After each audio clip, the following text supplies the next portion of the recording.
एक सेठ था, उसकी एक ही बेटी थी। वो बूढ़ा हुआ तो उसने अपनी जिंदगी भर की सारी संपत्ति अपनी बेटी के नाम कर दी। अब बेटी और दामाद ऐश आराम की जिंदगी जीने लगे, खूब खर्च होने लगा, मगर बूढ़े बाप की देखभाल बिल्कुल बंद हो गई।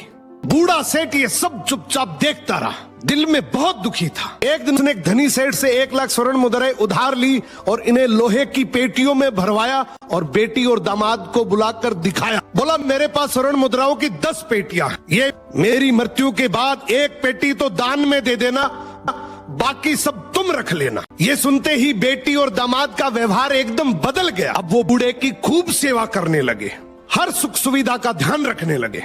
धन के लालच में बूढ़े के बाकी दिन बड़े आराम और सम्मान से बीते। जब बूढ़े सेठ की मृत्यु हुई तो बेटी और दामाद ने खुशी खुशी वो पेटियां खोली, मगर अंदर स्वर्ण मुद्राओं की जगह पत्थर भरे थे। असली रकम तो बूढ़ा जीते जी ही वापस कर चुका था। उन पत्थरों के साथ एक पत्र भी रखा था जिस पे लिखा था, इन पत्थरों से उस मूर्ख का सिर फोड़ देना जो मरने से पहले अपनी संतान को अपनी संपत्ति का मालिक बना देता है। जिंदगी में याद रखना, जब तक सांस है अपना अधिकार अपने हाथ में रखो। सम्मान संपत्ति से मिलता है, स्नेह से नहीं।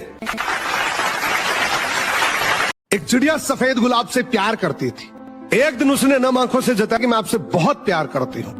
गुलाब अपनी अकड़ में बोला, जब तक मैं लाल नहीं हो जाता तब तक मुझे प्यार नहीं होगा। चिड़िया बोली, ऐसा मत करो, मैं आपके बिना अधूरी हूं। गुलाब गुस्से में बोला, बोल दिया ना, जब तक लाल नहीं हो जाता तब तक मुझे प्यार नहीं होगा। चिड़िया इंतजार में गुलाब के कांटों पर लेट गई। उन नुकीले कांटों से लहू लुहान हो गई। चिड़िया के खून से गुलाब लाल हो गया।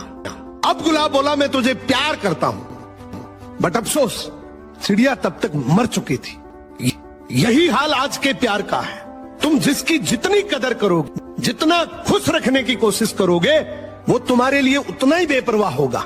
और गलती से भी जता दिया कि मैं आपके बिना अधूरा हूं, तो वो आपकी कदर नहीं करेगा, क्योंकि उसको खोने का डर नहीं है। ये कड़वा सच है कि तुम जिसकी जितनी परवाह करोगे, वो तुम्हारे लिए उतना ही बेपरवाह होगा। एक बार एक सांप एक जुगनू का पीछा कर रहा था। अचानक जुगनू रुका और पलटकर उसने सांप से पूछा, क्या मैं आपसे 3 सवाल पूछ सकता हूं? सांप बोला, पूछो। तो जुगनू ने पूछा, क्या मैं आपकी खुराक का हिस्सा हूं? सांप बोला, नहीं। जुगनू ने फिर पूछा, क्या मैंने आपका कुछ बिगाड़ा है, कुछ नुकसान किया है, या आपको कोई तकलीफ पहुंचाई है? तो सांप बोला, नहीं। तो जुगनू बोला, सांप भाई, फिर आप मेरे पीछे क्यों पड़े हो? क्यों आप मुझे मारना चाहते हो? तो जो सांप ने जवाब दिया उससे एक बहुत बड़ा मैसेज मिलेगा। सांप बोला, मुझे तेरे से कोई लेना देना नहीं, बस मैं तुझे चमकता हुआ नहीं देखना चाहता। दोस्तों, ये सिर्फ सांप और जुगनू की बात नहीं है। हमारे अपने समाज में, हमारे आसपास में ऐसे बहुत से लोग मिलेंगे जिन्हें हमारा नुकसान करने में, हमें नीचा दिखाने में, हमारी बेइज्जती करने, हमारी बुराई करने में कोई खास वजह की जरूरत नहीं होती। वो बस हमें चमकता हुआ नहीं देखना चाहते।